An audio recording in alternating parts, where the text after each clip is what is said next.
कहानी ये रात का दरवाजा। ये कहानी एक छोटे गांव के लड़के अहमद की है जो एक रात कुछ अजीब महसूस कर रहा था।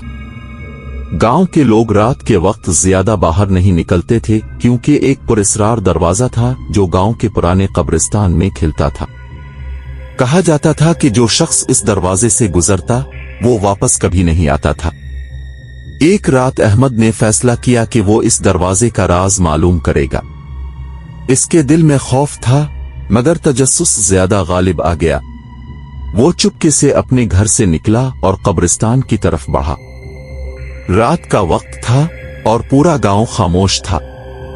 जब अहमद कब्रिस्तान पहुंचा तो उसे वो दरवाजा नजर आया जो हर रात खुद ब खुद खिलता था। इसका दिल तेज तेज धड़क रहा था लेकिन वो खौफ को पुष्ट डालकर दरवाजे की तरफ बढ़ा। जैसे ही इसने दरवाजा खोला एक ठंडी हवा का झोंका आया और दरवाजा बंद हो गया। देखते ही देखते अहमद ने खुद को एक पुरस्रार जगह पर पाया। यहां की फजा बहुत भारी और गमगीन थी। अचानक उसके सामने एक सियाह शक्ल जाहिर हुई। वो शक्ल इंसान जैसी थी मगर उसकी आंखों में लाल रंग था और उसकी आवाज कांपते हुए सुनाई दी, तुम यहां क्यों आए हो? अहमद का जिस्म खौफ से सुन्न हो गया।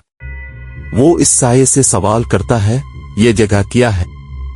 ये वो जगह है जहां से वापस जाने का रास्ता नहीं होता, वो साया बोला और अहमद के करीब आने लगा। अहमद ने भागने की कोशिश की मगर जैसे ही वो मुड़कर दौड़ने लगा दरवाजा दोबारा बंद हो गया। वो समझ गया कि वो इस पुरस्रार दुनिया में फंस चुका है। अचानक वो साया गायब हो गया और एक गहरी आवाज आई, अब तुम्हें कभी इस दरवाजे के करीब नहीं आना चाहिए। अहमद की आंखें खुल गईं और वो अपने कमरे में जाग गया।